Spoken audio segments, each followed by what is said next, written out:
Good morning everyone. Welcome back to NIA.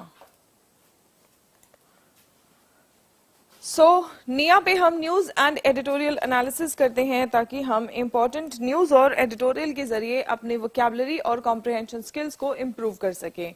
Newspapers are said to be the best source of learning vocabulary because you have so much to read and so much to understand every day. So let us see what is the article today. Resilient but just. Just word का प्रयोग आप कैसे करते हो? Just मतलब आप कहते हो जस्ट आया, अभी अभी आया, है ना? सो जस्ट मतलब अभी, जस्ट मतलब केवल, सिर्फ. लेकिन यहाँ पे जस्ट का क्या मीनिंग है? जस्ट का मीनिंग होता है जो न्याय के अकॉर्डिंग हो. रेजिलियंट बट जस्ट, जो सही हो, जो करेक्ट हो, जो प्रॉपर हो. सो जस्ट का ये भी मीनिंग है. ठीक है. सो रेजिलियंट, रेजिलियंट का मतलब क्या है? जैसे कुछ लोग होते हैं जो प्रॉब्लम्स आए या उतार चढ़ाव आए लाइफ में तो वो कमजोर पड़ जाते हैं, टूट जाते हैं. लेकिन जो लड़ते रहते हैं वो कैसे होते हैं? रेजिलियंट होते हैं. जो लड़ते रहते हैं वो रेजिलियंट होते हैं. जिनके अंदर बाउंस बैक करने की क्षमता होती है उसको हम रेजिलियंट कहते हैं. ठीक है. सो यहाँ पे रेजिलियंट की बात हो रही है इकोनॉमिक्स के कॉन्टेक्स्ट में, आर्थिक कॉन्टेक्स्ट में. यहाँ पे रेजिलियंट की बात हो रही है. Resilient but just. On the IMF's economic outlook and lopsided growth. So आज हम लोग, बहुत ही प्यारा सा आर्टिकल है, इकोनॉमिक आर्टिकल है. अगर आप देखेंगे तो इकोनॉमिक आर्टिकल बैंकिंग के स्टूडेंट्स के एग्जामिनेशन में और यूपीएससी वाले बच्चों के कॉम्प्रिहेंशन में आपने देखा होगा कि इस बार सीसैट में बच्चे बहुत परेशान हुए थे, है ना?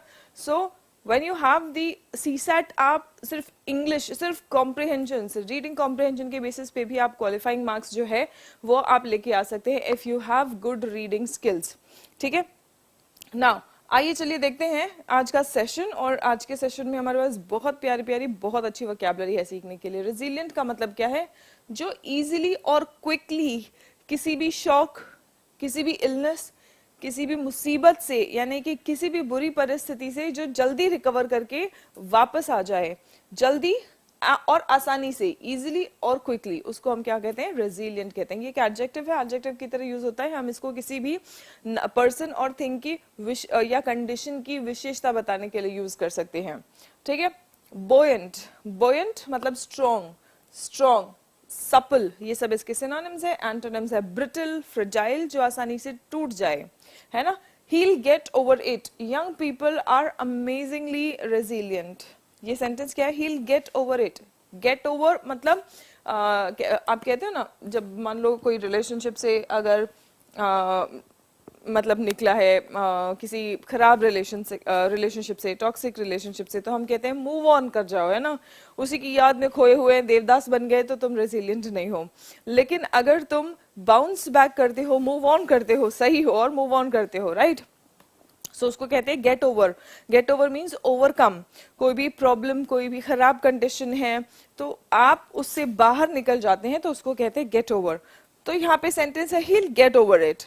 Young people are amazingly resilient, मतलब यंग पीपल में रिकवर करने की और क्विकली और इजीली रिकवर करने की काफी सारी क्षमता होती है. lopsided, now what do we mean by lopsided? With one side or part much bigger or other than the other. uneven, एक तरफा भी आप कह सकते हैं. तो अगर मैं lopsided डेवलपमेंट कह रही हूँ तो मतलब कहीं ना कहीं एक तरफा डेवलपमेंट हो रहा है. ठीक है. oblique, oblique मतलब टेढ़ा. सो बेसिकली lopsided का मतलब वही होता है अनइवन, टेढ़ा, एक तरफा. ठीक है. स्क्यूड, एंटोनिम है रेगुलर, यूनिफॉर्म. यूनिफॉर्म डेवलपमेंट मतलब सबका विकास हो रहा है, सबका विकास. लेकिन lopsided मतलब किसी को बहुत ज्यादा फायदा हो रहा है, किसी को बहुत कम फायदा हो रहा है, या फायदा नहीं हो रहा है, या मे भी नुकसान हो रहा है. अनइवन है. ठीक है. The Yankees one by the lopsided score of 17-1. मतलब अब यहाँ पे जो एक टीम जीती है उसका स्कोर है 17-2. एक टीम का स्कोर है 17 और एक टीम का स्कोर है 2. तो आप देख सकते हैं बहुत ज्यादा डिफरेंस है ना? जब क्लोज मैच होगा तो उसमें क्या होता है कि 17 और 16 का टाइल हो गया, 17 और 16 का टाइल नहीं होगा, 17 और 16 में जब विन डिसाइड होता है, so that was a close win, ठीक है। लेकिन ये क्या है, यहाँ पे एक टीम का बहुत ज्यादा स्कोर है, तो 17-2, मतलब ये लॉब साइडेड विन है, इसको हम क्या कहेंगे, लॉब साइडेड जीत, मतलब एक तरफा जीत है ना। चलिए, आपने पॉलिटिक्स में भी देखा होगा, इलेक्शंस में भी कोई बहुत भारी मात्रा से जीत रहा है, कोई भी कैंडिडेट अगर बहुत भारी मात्रा से जीत रहा है और उसके सामने जो ऑपोजिशन कैंडिडेट खड़ा है वो बहुत बड़ी बिल्डिंग, मतलब इतनी बड़ी बिल्डिंग के ऐसे तुम देखते ही रह जाओ, ऐसे बड़ी से बिल्डिंग को हम एडिफाइस भी कह सकते हैं, ठीक है। बिल्डिंग, कंस्ट्रक्शन, इसका एंटोनिम क्या होगा बच्चों, इसका एंटोनिम होगा रूइन, रेक, ठीक है, मतलब खंडर। रूइन, टूटा फूटा कोई बिल्डिंग हो, एक तो बहुत अच्छा बहुत बड़ा सा बिल्डिंग है तो हम उसको एडिफाइस कहेंगे, उसका एंटोनिम क्या होगा, उसका एंटोनिम होगा रूइन या फिर रेक।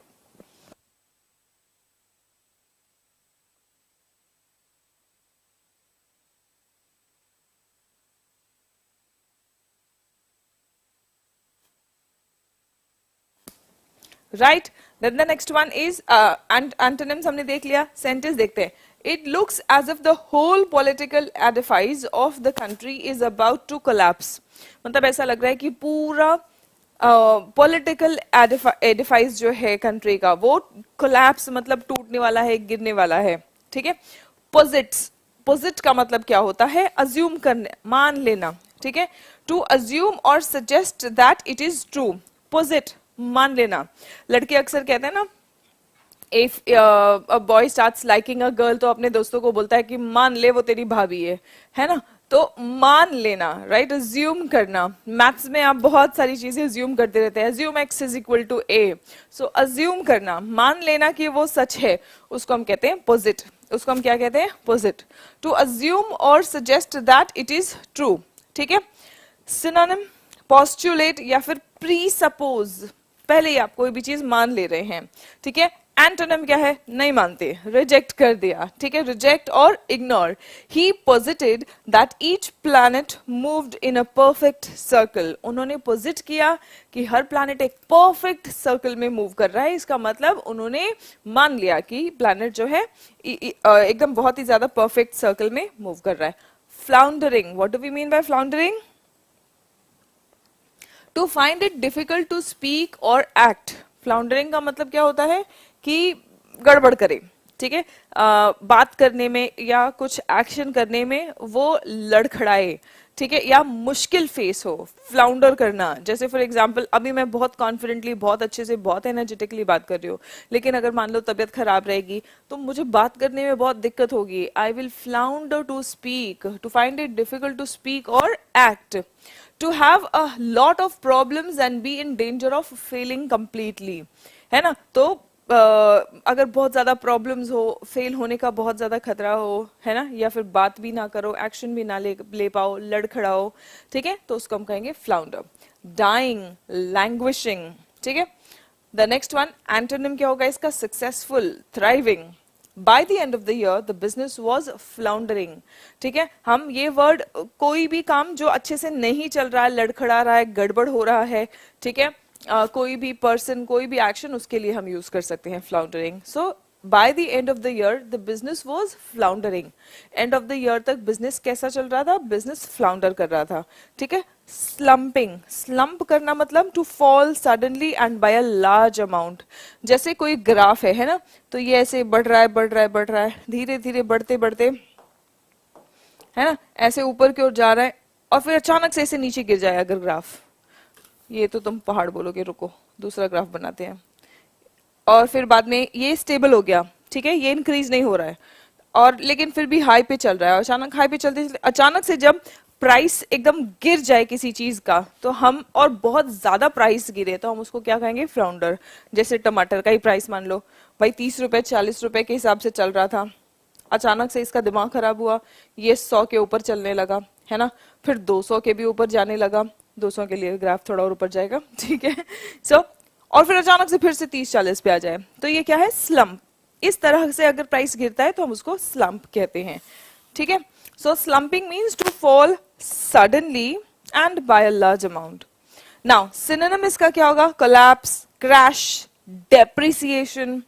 एंटोनिम इसका क्या होगा? स्टैंड अप या राइज। गिरना, तो इसका एंटोनिम होगा या तो आप खड़े रहो, स्टैंड अप, टेके रहो, या फिर गिर जाओ, सॉरी इंक्रीज। गिरना इसका मीनिंग है ना, तो इंक्रीज। ठीक है। Now the newspapers circulation has slumped by 30%, मतलब न्यूज़पेपर का जो सर्कुलेशन है वो 30% कम हुआ है, and 30% is a large amount. ठीक है। रीलिंग, रीलिंग का मतलब क्या होता है? To walk without being able to control your legs, या फिर टू फील वेरी शॉक्ड और अपसेट अबाउट समथिंग। किसी चीज के बारे में जब आप बहुत ज्यादा अपसेट फील कर रहे हो, सॉरी, तो उसको हम कहते हैं railing.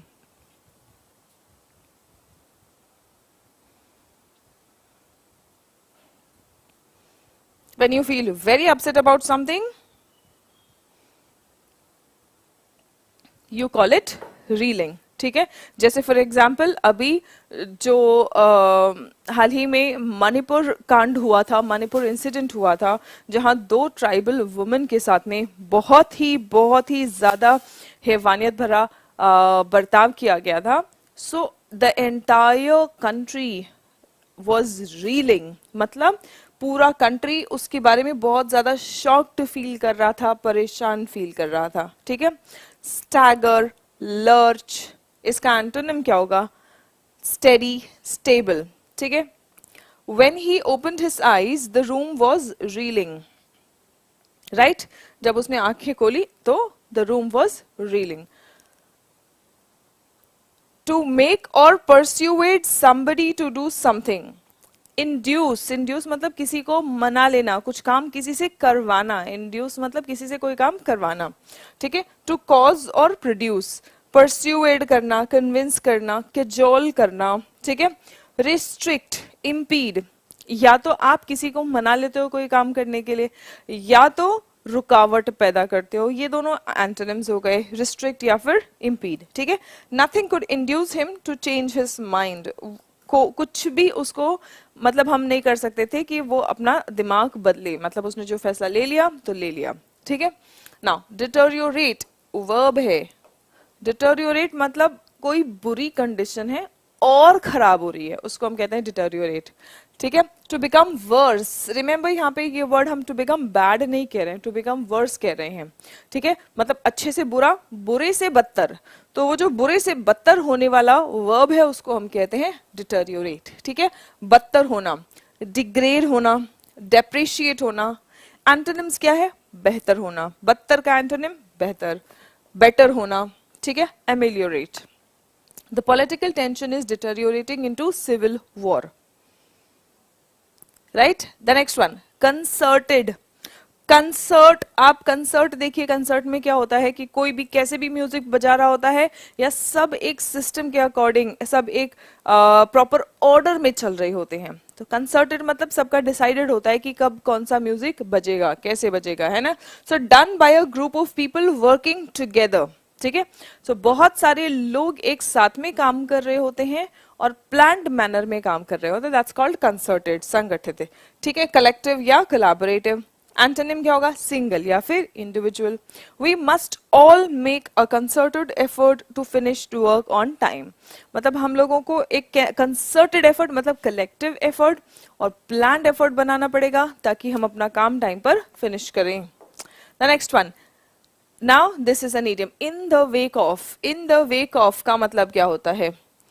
Following as a consequence, परिणाम स्वरूप, जिसको हम हिंदी में कहते हैं इन the wake of. In the wake of मतलब परिणाम स्वरूप। जैसे फॉर एग्जाम्पल मणिपुर इंसिडेंट के परिणाम स्वरूप पार्लियामेंट में हंगामा हो रहा है। In the wake of the Manipur incident there is lock jam in the parliament. ठीक है।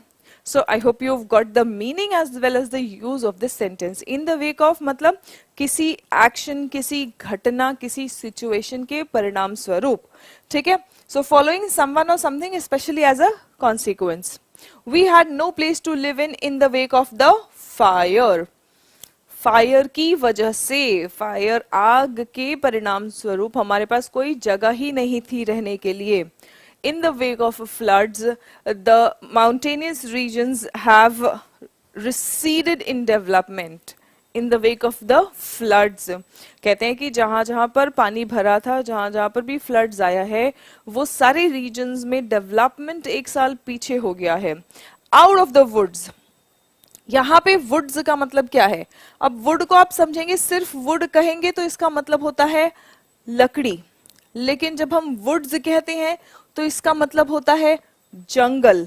लेकिन आउट ऑफ द वुड्स, ये इडियम में वुड्स का मीनिंग होता है प्रॉब्लम और डिफिकल्ट सिचुएशन.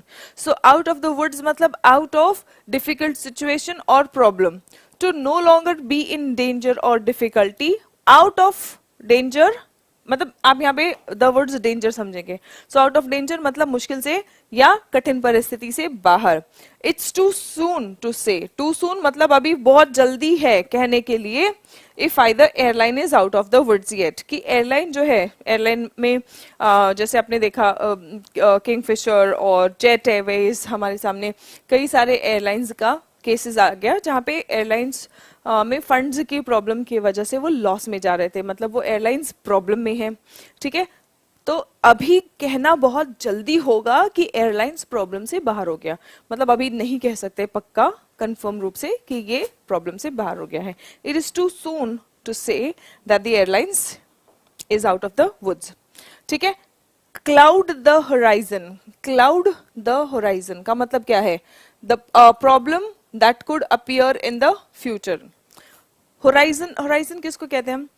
जहाँ पे आपको धरती और आकाश मिलता हुआ जो एक लाइन है ना, तो उसको हम होराइजन कहते हैं. वो आगे है भविष्य में, और उसको क्लाउड करना मतलब बादल छा जाना.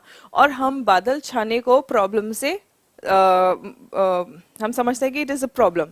ठीक है, जब हम कहते हैं ना उसके सर पे बादल मंडरा रहे हैं, मतलब ही इज इन प्रॉब्लम, खतरे में है. सो क्लाउड द होराइजन मतलब भविष्य पर बादल छाए हुए हैं, मतलब दिख नहीं रहा है, मतलब प्रॉब्लम में है. ठीक है, a problem that could appear in the future मतलब भविष्य में आने वाला problem. Cloud in the horizon को क्या बोलेंगे, या क्लाउड द होराइजन क्या बोलेंगे? भविष्य में आने वाला problem. The only cloud on the horizon, only मतलब केवल, क्लाउड ऑन द होराइजन मतलब भविष्य में आने वाला problem. The only cloud on the horizon, the only problem that can come in the future is the physics exam in August. Physics अगर आपको मुश्किल लग रहा है, आपके एग्जाम्स आ रहे हैं, तो सारे सब्जेक्ट देख लूंगा, बस मुझे फिजिक्स से डर लग रहा है. सिर्फ एक ही प्रॉब्लम जो है वो है फिजिक्स. ठीक है, so the only cloud on the horizon is the physics exam in August. To fizzle out, to gradually end often in a disappointing or weak way.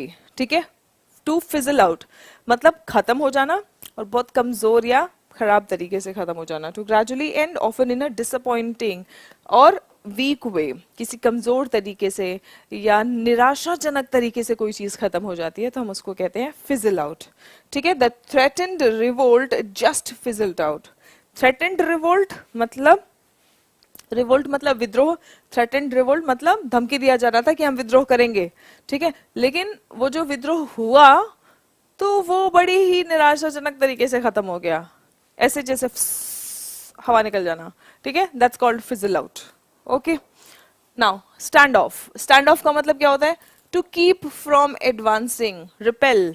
ठीक है, स्टैंड ऑफ रिपेल करना या फिर पुट ऑफ पोस्टपोन करना. She stood off from the, अच्छा ये meaning अलग आ रहा है. ठीक है, स्टैंड ऑफ के और भी मीनिंग्स आएंगे. स्टैंड ऑफ का मतलब होता है बिल्कुल अलग होना, हटके होना. अब यहाँ पे she stood off from the group मतलब वो ग्रुप से बिल्कुल अलग दिख रही थी. She was different in the group. ठीक है, स्लोड डाउन. स्लो डाउन का मतलब क्या होता है? टू मूव स्लोअर और टू कॉज समवन और समथिंग टू मूव स्लोअर. ठीक है, that's very much pretty evident. You must slow down in a school zone. ठीक है, tide over. What do we mean by tide over? To supply someone for a short time with something that is lacking. ठीक है, can you lend me some money to tide me over till the next month? Tide over अगले महीने तक, क्या हमें आप थोड़े से पैसे दे सकते हो कि अगले महीने तक मेरा खर्चा चल जाए? मतलब देखो, फिर से देखो, to supply someone for a short time with something. ठीक है, आप किसी को सप्लाई कर रहे हो कुछ दैट इज लैकिंग. यहाँ पे क्या लैकिंग था? मनी, तो आपने किसी को थोड़े टाइम के लिए पैसे दे दिए, ठीक है, ताकि उसका अगले महीने तक खर्चा चल जाए, so that is tide over. देखो सेंटेंस देखो कैसे यूज हुआ है, can you lend me some money, क्या आप मुझे थोड़े से पैसे दे सकते हो, यहाँ पे पैसे की कमी हो रही है और अगले महीने तक खर्चा चल जाए इसलिए हमने पैसे दिए, ठीक है। So can you lend me some money, क्यों, to tide me over till next month, tide me over till next month मतलब अगले महीने तक मेरा खर्चा चल जाए, मेरा काम बन जाए, ठीक है। To supply someone for a short time first with something that is lacking, ठीक है। Now what do we mean by phrasal verbs, down turn, down turn का मतलब होता है डिक्रीजिंग ट्रेंड, ठीक है, decreasing trend, there is evidence of a down turn in the housing market, ठीक है। हाउसिंग मार्केट में डाउन टर्न का ट्रेंड है, मतलब क्या कि डिक्लाइनिंग ट्रेंड है, भाव जो है घरों के या आप कह सकते हैं कि प्रॉपर्टी रेट्स गिर रहे हैं, ठीक है।